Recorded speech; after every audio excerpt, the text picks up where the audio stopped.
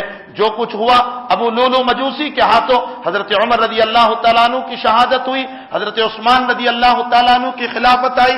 دور عثمانی میں حضرت عثمان کی نرمیوں سے وقت کے گورنروں نے غلط فائدے اٹھائے اور بہت غلط فائدے اٹھائے، جیسا کہ روایتوں میں ملتا ہے۔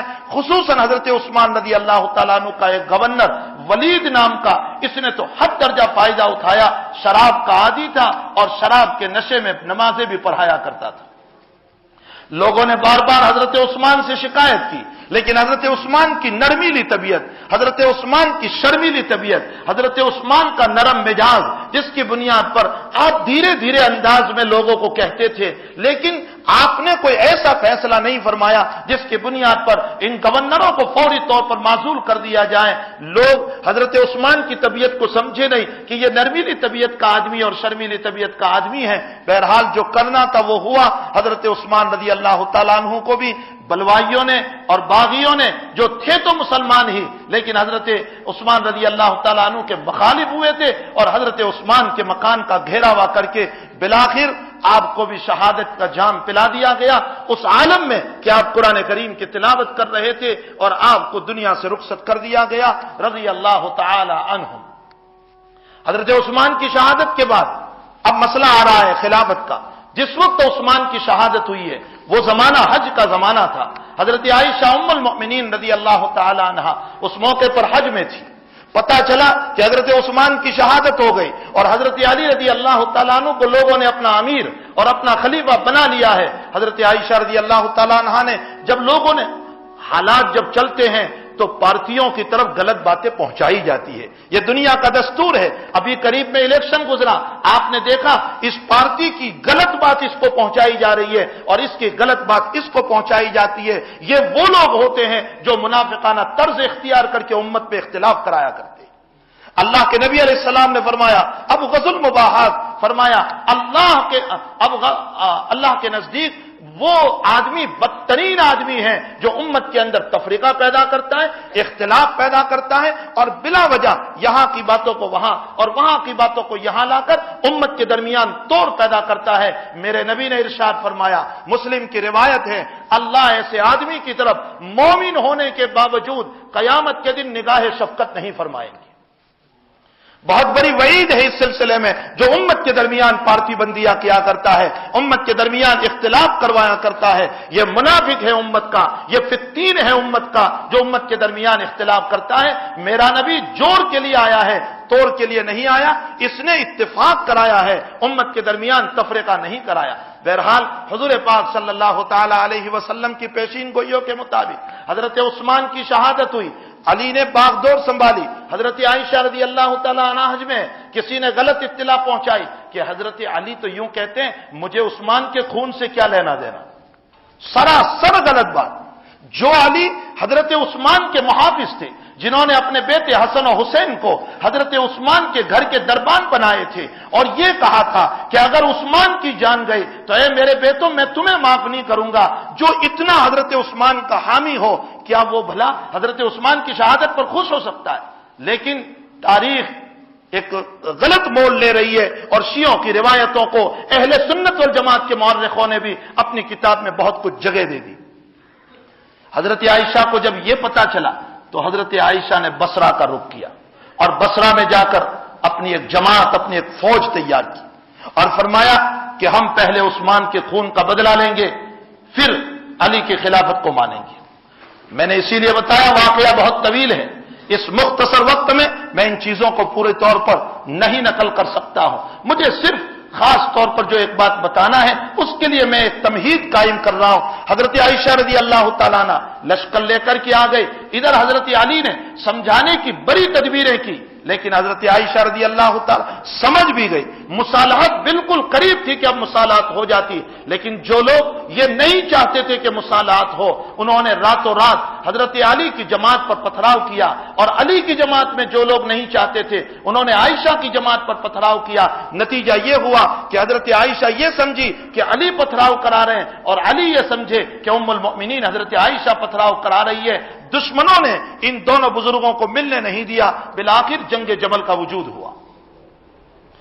اور اسی کے ساتھ ایک جنگ صفین بھی سامنے آ رہی ہے، جو حضرت معاویہ رضی اللہ تعالیٰ عنہ اور حضرت علی رضی اللہ تعالیٰ عنہ کے درمیان ایک بہت بڑا مسئلہ ہوا، بالآخر اس میں مصالحت ہو رہی ہے، اور مصالحت میں یہ بات طے ہوئی کہ ایک طرف حضرت ابو موسیٰ اشعری رضی اللہ تعالیٰ عنہ حضرت علی رضی اللہ تعالیٰ عنہ کی طرف سے، اور دوسری طرف حضرت معاویہ رضی اللہ تعالیٰ عنہ کی طرف سے عمرو بن العاص رضی اللہ تعالیٰ عنہ کو حکم بنایا گیا، اور یہ کہا گیا یہ دونوں جو فیصلہ کریں گے اس کے اوپر ہم راضی ہو جائیں گے۔ بالآخر حضرت عمرو بن العاص چونکہ بڑے سیاسی آدمی تھے، آپ کا پہلو غالب رہا، اور آپ نے فیصلہ یہ کیا کہ ہم حضرت امیر معاویہ کو حاکم بنا رہے ہیں۔ حضرت امیر معاویہ کی حکومت کا اعلان ہوا، حضرت علی رضی اللہ تعالیٰ عنہ اور آپ کے ماننے والے اہل مدینہ کو دل شکنی ہوئی۔ حضرت علی ان دنوں میں کوفہ تشریف لے گئے، چونکہ کوفہ میں حامی تھے، آپ کے چاہنے والے تھے، اس لیے حضرت علی رضی اللہ تعالیٰ عنہ کوفہ تشریف لے گئے۔ وہاں پہنچنے کے بعد اب آئیے من گھڑت اور موضوع روایت، فرمایا علی نے جب فجر کی نماز پڑھائی تو فجر کی نماز میں قنوت نازلہ پڑھی، اور اس قنوت نازلہ میں یوں پڑھا، اللہم لعن علی معاویہ وعلی ابی سفیان، اے اللہ تو لعنت اتار معاویہ پر، ابو سفیان پر، اور حبیب ابن عمرہ پر، اور ابو عمرہ پر، یہ تمام کے تمام بڑے بڑے ہیں، اور نسبت کی جا رہی ہے علی کی طرف کہ حضرت علی فجر میں قنوت نازلہ پڑھ کے ان کے لیے بد دعا کرتے تھے۔ اتنے پر بس نہیں کیا راوی نے، آگے راوی یوں بیان کر رہا ہے کہ جب حضرت معاویہ کو پتا چلا اس بات کا کہ علی میرے اوپر فجر کی نماز میں لعن طعن کر رہا ہے اور ملامت کر رہا ہے اور میرے لیے بد دعا کر رہا ہے، تو حضرت معاویہ نے ادھر فجر کی نماز میں مسجد نبوی میں ملامت کرنا شروع کیا، لعنت کرنا شروع کیا، اور فجر کی نماز میں قنوت نازلہ میں یوں پڑھا، اللہم لعن علی علی و حسن و حسین و فاطمہ و اہل بیت علی جمیع اہل بیت۔ معاویہ نے بد دعا کی، اے اللہ علی پر لعنت اتار، حسن پر اتار، حسین پر اتار، فاطمہ پر اتار، تمام اہل بیت پر اتار۔ آپ سمجھئے اس روایت کو، اہل بیت میں تو نبی کریم صلی اللہ علیہ وسلم بھی ہے۔ کیا معاویہ یہ بد دعا کر سکتے ہیں؟ کیا معاویہ اس بات کو سمجھ سکتے ہیں؟ کیا معاویہ صحابہ کے خلاف یہ لفظ بول سکتے ہیں؟ یہ وہ من گھڑت روایت ہے جو علی کی طرف بھی غلط نسبت ہو رہی ہے اور معاویہ کی طرف بھی غلط نسبت ہو رہی ہے۔ یہ امت سمجھتی نہیں، یہ امت سمجھتی نہیں، تاریخ کے بلبوتے پر دوڑ رہی ہے۔ حقیقت حال یہ ہے کہ اہل بیت کے نشے میں صحابہ سے دشمنیاں پیدا کرائی جا رہی ہے، تاکہ علی کی دشمنی دلوں میں آ جائے، معاویہ کی دشمنی دلوں میں آ جائے۔ یہ ایک من گھڑت روایت ہے، ایسی تو بہت تیری روایتیں ملے گی من گھڑت۔ میں ایک دوسری روایت پیش کروں، حضرت مغیرہ ابن شعبہ رضی اللہ تعالیٰ عنہ کے سلسلے میں شیعوں میں سے کتنے ہی لوگوں نے یوں کہا کہ فتنے کی بنیاد اور حضرت حسین کی شہادت کا مین ہیرو یہ مغیرہ ابن شعبہ ہے۔ مغیرہ ابن شعبہ کون ہے وہ پہلے سمجھو، تو آپ کو پتا چلے گا کہ یہ کتنی غلط روایت ہے۔ مغیرہ ابن شعبہ وہ ہے جو نبی کریم صلی اللہ علیہ وسلم کے ساتھ صلح حدیبیہ میں شریک ہے۔ سن ہجری 6 میں صلح حدیبیہ ہوا، مغیرہ اس میں شریک ہے۔ اور حدیبیہ والوں سے متعلق قرآن نے کیا کہا؟ لقد رضی اللہ عن المؤمنین اذ یبایعونک تحت الشجرہ فعلم ما فی قلوبہم فانزل السکینۃ علیہم واثابہم فتحا قریبا۔ اللہ کہہ رہا ہے صلح حدیبیہ کے موقع پر میرے جتنے صحابہ نے میرے نبی کے ہاتھ پر بیعت کی، اللہ کہتا ہے میں سب سے راضی ہو گیا۔ مغیرہ ان میں سے ہے۔ اس پر بس نہیں، مغیرہ ابن شعبہ تو وہ شخصیت ہے کہ حضور پاک صلی اللہ علیہ وسلم کے پاس پہرا دینے کے لیے مغیرہ کھڑے تھے، اپنا کھوٹ پہنا ہوا ہے۔ عروہ ابن مسعود ثقفی اہل مکہ کی طرف سے صلح کی پیشکش لے کر کچھ باتیں کرنے کے لیے حضور کے پاس جب پہنچا ہے تو بات کرتے کرتے عروہ ابن مسعود ثقفی اپنا ہاتھ لمبا کر کے حضور کی داڑھی کے پاس لے جاتے۔ مغیرہ ابن شعبہ وہیں کھڑے تھے سیکورٹی کے طور پر، اور چہرہ نظر نہیں آ رہا تھا۔ مغیرہ ابن شعبہ نے کہا ہاتھ ہٹا اپنا میرے نبی کی داڑھی سے، آئندہ تیرے کفر والا ہاتھ میرے نبی کی داڑھی کو لگا تو اب تیرا ہاتھ میں نہیں رہنے دوں گا۔ مغیرہ ابن شعبہ کہہ رہے ہیں صلح حدیبیہ کے موقع پر چہرہ نظر نہیں آ رہا ہے۔ بخاری کی یہ روایت ہے، من گھڑت روایت نہیں ہے۔ تو عروہ پوچھنے لگا نبی کریم صلی اللہ علیہ وسلم سے، یا محمد من هذا الرجل، یہ کون آدمی ہے جو اس طرح کی باتیں کر رہا ہے؟ حضرت صلی اللہ علیہ وسلم نے فرمایا تمہارا حقیقی بھتیجا مغیرہ ابن شعبہ ہے۔ آپ اندازہ لگائیں کہ جس نبی علیہ السلام سے کتنی محبت تھی کہ اپنے چچا کو بھی ایک طرف بالائے طاق رکھا۔ اس سے آگے سنیں، اس بھتیجا اور چچا میں کوئی دشمنی نہیں تھی۔ چچا نے آگے جو جواب دیا ہے، چچا کہنے لگا ارے تو اپنے زمانے کفر میں، اپنے زمانے جاہلیت میں جو کسی کو قتل کر کے آیا تھا، میرے بھتیجے اس کے 100 اونٹ تو میں بھر رہا ہوں ابھی تک، اور تو مجھے یہ جملہ کہہ رہا ہے۔ مغیرہ نے فرمایا میرے ذات اقدس صلی اللہ علیہ وسلم کے مقابلے میں کسی کو برداشت نہیں کروں گا۔ ایک طرف مغیرہ کے اس مقام کو لے لیں، اس سے بڑھ کر غزوہ تبوک کے موقع پر یہی مغیرہ ابن شعبہ رضی اللہ تعالیٰ عنہ حضور پاک صلی اللہ تعالیٰ علیہ وسلم کے ساتھ ہے۔ سن ہجری 9 کے اندر طائف جب فتح ہوا، سن 8 کے اندر طائف جب فتح ہوا ہے، تو اس موقع پر اللہ کے حبیب نے فرمایا طائف میں ایک بت ہے جس کو لات کہا جاتا ہے، کون ہے جو اس کو ختم کر کے مجھے اطمینان پہنچائے؟ مغیرہ نے فرمایا اللہ کے حبیب میری بستی ہے طائف، میں جاؤں گا اور آپ کے دل کو سکون پہنچاؤں گا۔ ان سارے واقعات سے میں یہ بتا رہا ہوں کہ مغیرہ ابن شعبہ رضی اللہ تعالیٰ عنہ کا مقام کتنا اونچا تھا۔ صدیق اکبر کے دور میں حضرت صدیق کو آپ پر بڑا اطمینان، حضرت عمر کا دور آیا، حضرت عمر نے پہلے آپ کو بصرہ کا گورنر بنایا، اور بصرہ کا گورنر بنانے کے بعد ایک بہت بڑا الزام آپ پر لگا، اور جب اس الزام سے بری ثابت ہوئے حضرت مغیرہ ابن شعبہ، بخاری کی روایت ہے، حضرت عمر نے فرمایا اللہ اکبر، میں اپنے صحابی کے باب میں کوئی بری بات سننا نہیں چاہتا تھا۔ عمر ان کی صحابیت کی گواہی دے رہے ہیں۔ اس سے آگے کوفہ کا حال کچھ عجیب تھا، ان کوفہ میں کوئی گورنر چلتا ہی نہیں تھا۔ پہلے حضرت عمار کو رکھا، حضرت عمار کو 2 مہینے میں کوفہ والوں نے شکایت کر کے نکال دیا۔ اس کے بعد حضرت عمر رضی اللہ تعالیٰ عنہ نے اور ایک صحابی کو رکھا، ان لوگوں نے ان کو بھی نکال دیا۔ حضرت عمر بہت متفکرانہ انداز میں مسجد نبوی میں سوئے ہوئے تھے اور بہت ہی پریشان تھے۔ مغیرہ ابن شعبہ مسجد میں پہنچے، یہ اللہ ہی بھیج رہا ہے۔ حضرت عمر کی حالت دیکھ کر مغیرہ نے فرمایا امیر المؤمنین بہت پریشان نظر آتے ہیں، کیا بات ہے؟ فرمایا کوفہ سے متعلق میں بہت پریشان ہوں، اس لیے کہ وہ کسی کو وہاں ٹکنے ہی نہیں دیتے، کسی کو رہنے ہی نہیں دیتے، اور ہر امیر سے متعلق شکایت کر کے ان کو نکالنے کی کوشش کر رہے ہیں۔ اب میں سوچ رہا ہوں کہ میں کس کو وہاں بھیجوں۔ میرے دل میں یہ بات آ رہی ہے، عمر فرما رہے میرے دل میں یہ بات آ رہی ہے میں کسی دیندار کو بھیجوں، لیکن میرا دماغ پھر یہ کہہ رہا ہے کہ دینداری ہوگی اور انتظام نہیں ہوگا تو نری دینداری سے وہاں چل نہیں پائیں گی، اور اگر انتظام کو بہت اچھا جانتے ہیں لیکن دینداری بالکل نہیں ہے تو بھی مسئلہ حل نہیں ہو سکتا ہے۔ دونوں چیزوں کی ضرورت ہے، انتظام کی بھی صلاحیت ہو اور دینداری کی بھی صلاحیت، دونوں چیزوں کی صلاحیت۔ حضرت مغیرہ ابن شعبہ ایک عقل مندانہ جواب دے رہے ہیں اور یہ فرمایا حضرت نرے دیندار کو اگر آپ بھیجو گے تو اس کی دینداری اس کی ذات کو تو فائدہ دے گی لیکن آپ کی خلافت کو نقصان پہنچائے گا، اس لیے کہ جب اس میں صلاحیت نہیں ہوگی وہ ملک کو سنبھال نہیں پائے گا، لامحالہ سارا مسئلہ آپ ہی پر آئے گا۔ اور فرمایا نرا انتظام کی صلاحیت تو اس میں ہوگی اور اگر دینداری نہیں ہوگی تو اس صورت میں بھی مسئلہ خطرے میں ہوگا۔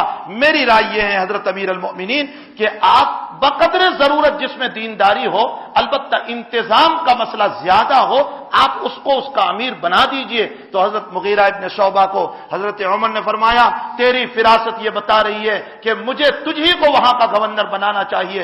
مغیرہ ابن شعبہ رضی اللہ تعالیٰ عنہ کو کوفہ کا گورنر بنا دیا گیا۔ اب آگے چل کر کے حضرت علی رضی اللہ تعالیٰ عنہ کا جس دن انتقال ہو رہا ہے، ایک دوسری من گھڑت روایت لیجیے۔ یہ سارے مناقب، یہ سارے فضائل مغیرہ ابن شعبہ کے آپ نے سنے، اس سے آگے اب روایت لیجئے۔ فرماتے جس دن علی کا انتقال ہوا تو مغیرہ ابن شعبہ کو خطرہ ہوا کہ کہیں یہ حکومت کوئی اور نہ لے لے، اس لیے مغیرہ ابن شعبہ جلدی جلدی اپنے قافلے کو لے کر حضرت معاویہ کی طرف سے کوئی خط نہیں تھا لیکن بناوٹی خط لے کر کے کہ مجھے امیر المؤمنین بنایا ہے، حج میں پہنچ گئے اور 9 تاریخ کے بجائے یوم العرفہ 8 کو کر دیا اور 10 تاریخ کے یوم الحج کے بجائے یوم العید کے بجائے 9 تاریخ کو حج کر دیا اور مغیرہ نے پوری امت کو غلط حج کرایا۔ یہ تبری نے نقل کیا. ابن جریر تبری ایسا محقق مورخ ہے اور وہ اس روایت کو نقل کر رہا ہے. ارے مغیرہ ابن شعبہ اندھے تھے، کیا اتنے سارے امتی اور پھر اس میں اتنے سارے صحابہ وہ سب کے سب ناواقف تھے کہ سب کا حج غلط ہو جائے؟ حقیقت حال یہ ہے کہ اسی طرح کی ساری روایتیں، من گھڑت کہانیاں، وہ ساری کی ساری اس شریعت کے اندر شیعوں نے ڈال دی، اور امت مسلمہ جو ہے وہ بغیر سمجھے اور سوچے ان روایتوں پر عمل کرنے لگی، اور نتیجہ یہ نکلا کہ ادھر اہل بیت کی حمایت میں، حضرت حسین رضی اللہ تعالیٰ عنہ کی محبت میں وہ کلمات بولنے لگی کہ آج ابھی کتاب چھپ کر کے آئی ہے اور ہمارا اہل سنت والجماعت کا ایک عالم یہ لکھ رہا ہے کہ مغیرہ ابن شعبہ کافر تھا. الیاذ باللہ ثم الیاذ باللہ. یہ تمام تر باتیں، یہ تاریخ کی غلط باتیں ہیں جو امت کے اندر چل پڑی ہے. حقیقت حال یہ ہے کہ حضرت حسین رضی اللہ تعالیٰ عنہ کا جو واقعہ پیش آیا ہے، یقیناً یہ ہمارے لیے بہت تکلیف دہ، ہمارے لیے بہت ایذا پہنچانے والا، لیکن اس کے لیے من گھڑت روایتوں کو بیان کر کے صحابہ کو لعن طعن کرنا، صحابہ کو ملامت کرنا اور صحابہ سے متعلق غلط سلط باتیں بولنا، اس کی قطعاً اجازت نہیں ہو سکتی ہے. حضرت حسین رضی اللہ تعالیٰ عنہ، اس سے پہلے کہ ادھر حضرت علی رضی اللہ تعالیٰ عنہ کا انتقال ہو رہا ہے، اور انتقال کے بعد حضرت معاویہ رضی اللہ تعالیٰ عنہ کی پوری حکومت ہے، اور معاویہ ہی کے دور میں یزید کی بیعت کا سلسلہ سامنے آیا تھا. اس میں بھی ایک موضوع روایت، من گھڑت روایت دیکھ لیجئے. ابن اسیر جزری البدایہ والنہایہ میں روایت نقل کرتے ہیں، کہتے ہیں مغیرہ ابن شعبہ نے دیکھا کہ اگر حسن یا حسین کے پاس حکومت چلی گئی تو میرا عہدہ چلا جائے گا. اللہ اکبر. وہ صحابہ رسول ہو کر کبھی یہ سوچ سکتے تھے؟ فرمایا اس لیے وہ یزید کے پاس گیا. مغیرہ گیا کا لفظ ہے، یزید کے پاس گیا اور یہ کہا کہ سارے صحابہ چلے گئے، یہ تو صحابہ کی اولاد ہیں اور ان تمام اولادوں میں تجھے سب سے زیادہ صلاحیت ہے یزید، اس لیے تجھے ہی امیر بننا چاہیے. تو یزید نے پوچھا کہ آپ کی رائے ہے یا حکم ہے؟ کہا میرا حکم ہے. مغیرہ بن شعبہ کہہ رہے میرا حکم ہے. اپنے ابا سے جا کر ملو. حضرت معاویہ سے ملے اور یزید نے ساری بات رکھی معاویہ رضی اللہ تعالیٰ عنہ کے سامنے. تو معاویہ نے مغیرہ کو بلایا اور یہ کہا کہ یزید کیا کہہ رہا ہے؟ تو مغیرہ نے کہا کہ صحیح بات ہے امیر المؤمنین، آپ یزید کو اپنی حیاتی میں اپنا نائب بنا لیجئے اور اس کے لیے بیعت لے لیجئے. معاویہ فرماتے ہیں کہ کیا ہموار ہے میدان؟ تو مغیرہ نے جواب دیا کوفہ کو میں سنبھال لوں گا، بصرہ کو جو وہاں کے گورنر ہے وہ سنبھال لیں گے، اور باقی مدینہ تو آپ کے ساتھ ہیں، آپ کو فکر کی کوئی ضرورت نہیں ہے. تو معاویہ نے فرمایا ٹھیک ہے میں یزید کے لیے بیعت لے لیتا ہوں. یہ ساری بات طے کر کے مغیرہ وہاں سے نکلے ہیں اور کوفے میں جا کر یوں بیان دے رہے ہیں. یہ موضوع روایت، مغیرہ ابن شعبہ کوفے میں جا کر یوں بیان دے رہے ہیں میں نے امیر معاویہ کو فتنے کے اندر ڈال دیا اور ایسے فتنے میں ڈالا ہے کہ محمد کی امت قیامت تک نہیں نکل سکتی. کتنی غلط روایت ہے مغیرہ ابن شعبہ رضی اللہ تعالیٰ عنہ کے سلسلے میں. یہ ابن جریر طبری نقل کر رہا ہے، ابن اسیر جزری نقل کر رہا ہے، اور ایسی معتمد کتابیں ہیں کہ جس کے اوپر امت اعتماد کر رہی ہے. ان مورخین نے ان روایتوں کو نقل کر دیا اور صحابہ کے اوپر ایک بڑے بڑے الزام آ گئے. واقعہ طویل ہے، اس داستان کو میں نے کہا میں مختصر طریق پر کرنا چاہوں تو بھی نہیں لے جا سکتا ہوں. بہرحال اس سلسلے میں ایک بات یہ بھی بیان کی جاتی ہے کہ حضرت حسین رضی اللہ تعالیٰ عنہ کے اوپر پانی بند کر دیا گیا تھا. میں آپ سے ایک سوال کرتا ہوں، روایات کی روشنی میں یہ پتہ چلتا ہے کہ جب حضرت حسین رضی اللہ تعالیٰ عنہ جا رہے تھے کوفہ کی طرف، یزید کے پاس جا رہے تھے اصلاً تو، اور کوفہ جو دعوت ملی تھی آپ کو، اس دعوت کی طرف آپ تو روانہ ہو رہے تھے، لیکن راستے میں دیکھا کہ ابن زیاد کا لشکر آ گیا تو آپ نے کوفہ کی طرف جانے کے بجائے راستہ موڑ دیا اور آپ چلے گئے کربلا کی طرف. کربلا بیچ میں نہیں آتا ہے، یاد رکھنا، کربلا سائڈ پر ہے. آپ کا راستہ کوفے کا تھا، آپ کوفہ جا رہے تھے اہل کوفہ کی دعوت پر. ابن زیاد کا لشکر جب سامنے آ گیا تو آپ نے اپنا راستہ بدل کر کربلا کی طرف چلے گئے. روایتوں میں ملتا ہے کربلا وہ جگہ ہے جہاں بانس کے درخت تھے، جہاں گھاس پھوس تھا، جہاں نہر فرات بالکل قریب تھا، اور اتنا ہی نہیں پانی میں زمین بالکل اوپر تھا. ان تمام روایتوں کو سامنے رکھتے ہوئے کیا حضرت حسین رضی اللہ تعالیٰ عنہ پر اگر پانی بند کیا گیا ہو تو اس پانی میں اس زمین میں پانی نہیں تھا؟ وہاں تو پانی بالکل اوپر تھا، آپ پانی کو نکال سکتے تھے۔ پھر آپ کے اتنے سارے رفقا جو جان دینے کے لیے آپ کے ساتھ تیار تھے، وہ کیا زمین کھود کر پانی نہیں نکال سکتے تھے؟ نہر فرات بالکل قریب تھا، کیا وہاں سے پانی نہیں لا سکتے تھے؟ یہ ایک موضوع اور من گھڑت روایت ہے جو شیعوں نے گھڑ کر امت میں غلط طریق جاری کر دیا کہ 10ویں محرم کو پانی پلاؤ اس لیے کہ حسین کو بغیر پانی کے مارا ہے۔ حقیقت حال یہ ہے، یہ عبداللہ ابن سوریہ کی روایت ایجاد کردہ ہے، اور کیوں ایجاد کی اس کی حقیقت بتاؤں۔ ادھر تو یوں کہا کہ حسین کو پیاسے مارا، اس لیے ہم ان کی روح کو تازہ کرنے کے لیے امت میں 10ویں محرم کو پانی پلائیں گے، اور دوسری طرف صحیح روایت میں میرا نبی یہ کہہ رہا ہے کہ 10ویں محرم کو روزہ رکھو، تو پانی پلانے والے نبی کی اتباع کر رہے ہیں یا نبی کی سنت سے بغاوت کر رہے ہیں؟ اتنا بڑا مسئلہ ہے، آپ دیکھیے 10ویں محرم کا روزہ کتنی بڑی چیز ہے، اتنی بڑی چیز ہے 10ویں محرم کا روزہ کہ رمضان کے روزوں سے پہلے 10ویں محرم کا روزہ فرض تھا۔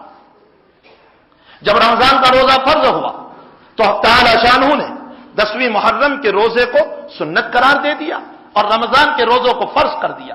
جو روزہ پہلے فرض تھا اور فرض سے نکل کر سنت میں آیا، اس کی کتنی بڑی اہمیت ہوگی۔ میرا نبی یہ کہہ رہا ہے کہ 10ویں محرم کو روزہ رکھو، بلکہ ساتھ ساتھ یہ بتایا 9 اور 10 رکھو یا 10 اور 11 رکھو، اس لیے کہ یہود صرف 10ویں تاریخ کا روزہ رکھتے تھے، تو فرمایا تم ان کی مخالفت کرو اور تم 9 اور 10 یا 10 اور 11 کا روزہ رکھو۔ آپ اندازہ لگائیں، نبی کریم صلی اللہ علیہ وسلم تو امت کو روزہ رکھنے کا حکم دے رہے ہیں، اور ہم یہ من گھڑت روایتوں کو سامنے رکھ کر امت کو پانی پلا کر نبی کی سنت سے محروم کر رہے ہیں۔ نبی کے شیدائی ہوئے یا نبی سے دشمنی کر رہے ہیں؟ تاریخ اپنے اندر بہت کچھ حقائق رکھتی ہے۔ حقیقت حال یہ ہے کہ حضرت حسین رضی اللہ تعالیٰ عنہ کے باب میں بہت ساری من گھڑت روایتیں امت میں آ گئی، جس کی بنیاد پر امت خرافات کی تحت چلی گئی۔ اور میں ایک بات یہ کہتا ہوں، حضرت حسین ہی کی شہادت تڑپنے والی ہے، اس میں کوئی شک نہیں کہ آپ نبی کے نواسے ہیں، آپ کا مقام بہت اونچا، لیکن ایک خطرناک شہادت تو اس سے پہلے بھی تو ہو چکی ہے۔ اللہ کے حبیب کے چچا حضرت حمزہ رضی اللہ تعالیٰ عنہ غزوہ احد میں شہید ہوئے تھے، تو عالم کیا تھا؟ سینہ پورا چھلا ہوا ہے، شرمگاہ کٹی ہوئی ہے، کان کٹے ہوئے ہیں، ناک کٹا ہوا ہے، سر پھاڑا ہوا ہے، اور اللہ کا نبی اتنا رویا کہ اللہ کو جبرائیل کو تسلی دینے کے لیے بھیجنا پڑا، اور یوں کہا میرے محبوب کو کہو کہ روے نہیں، میں نے تیرے چچا کو جنت کے شہیدوں کا سردار بنا دیا۔ یہ کوئی کم شہادت تھی حضرت حمزہ رضی اللہ تعالیٰ عنہ کی؟ بعض ضعیف روایتوں کے مطابق ملتا ہے کہ حضرت حمزہ رضی اللہ تعالیٰ عنہ پر اللہ کے حبیب پاک صلی اللہ علیہ وسلم نے 9 مرتبہ جنازے کی نماز پڑھی۔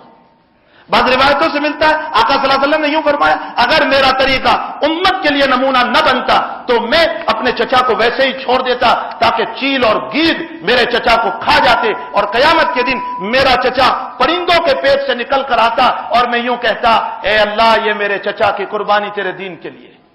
یہ شہادت کچھ کم تھی؟ آخر میں کہتا ہوں کہ حضرت حمزہ کی شہادت پر کوئی مسئلہ کیوں نہیں؟ اس کے علاوہ غزوہ موتا کے موقع پر حضرت جعفر ابن ابی طالب، یہی حضرت علی کے بھائی ہے، حسین کے چچا ہے، جعفر ابن ابی طالب رضی اللہ تعالیٰ عنہ، ان سے متعلق بخاری شریف میں آتا ہے اللہ کے حبیب پاک صلی اللہ علیہ وسلم مسجد نبوی میں بیٹھتے ہیں، اور مقام موتا وہاں سے 1500 کلومیٹر دور ہے، اور اللہ کے رسول صلی اللہ علیہ وسلم یہ بولتے جا رہے ہیں، فلاں شہید ہوا، فلاں نے جھنڈا سنبھالا، فلاں شہید ہوا، میرے جعفر نے جھنڈا سنبھالا، اور اس کے بعد آگے فرماتے ہیں میرے جعفر کا ایک ہاتھ کاٹ دیا گیا، اس نے دوسرے ہاتھ میں پکڑ لیا، میرے جعفر کا دوسرا کاٹ دیا گیا، اس نے منہ میں جھنڈا سنبھال لیا، میرے جعفر کی گردن اڑا دی گئی۔ مسجد نبوی میں بیٹھے بیٹھے حضور پاک صلی اللہ علیہ وسلم اطلاع دیتے جا رہے ہیں، آنکھوں سے آنسو ہے۔ پھر حضرت جعفر کے مکان پر پہنچے اور آپ کی بیوی سے، جو حضرت علی رضی اللہ تعالیٰ عنہ کی بھابھی ہوتی ہے اور نبی کریم صلی اللہ علیہ وسلم کی قریبی رشتہ دار ہے، گھر پہ پہنچے، اور جعفر کے 3 بیٹے تھے، 2 بیٹوں کو اپنے قریب کیا اور 6 مہینے کے بیٹے کو اپنے گود میں نبی نے اٹھایا، بولا نہیں گیا بہت دیر تک۔ اللہ کے نبی سے بیوی نے پوچھا، اللہ کے حبیب کیا بات ہے، کیوں رو رہے ہیں؟ فرمایا آج سے ان بچوں کا باپ محمد ہوگا، اور تجھے ضرورت ہوگی تو محمد تیری ضرورت کو پوری کرے گا۔ کیا جعفر ابن ابی طالب کی موت کوئی کم تھی؟ کیا ان کی شہادت کچھ کم تھی؟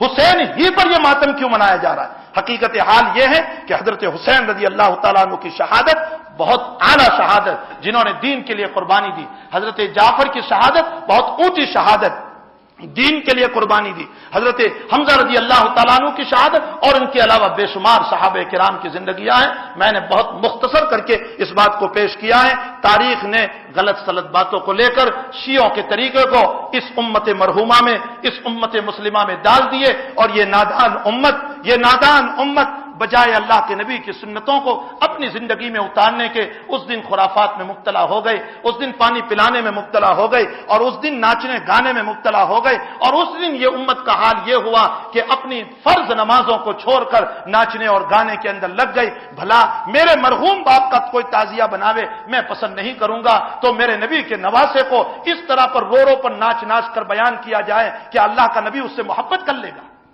یہ دھوکہ ہے. امت مرحومہ کو غلط راستے پر ڈال دیا گیا.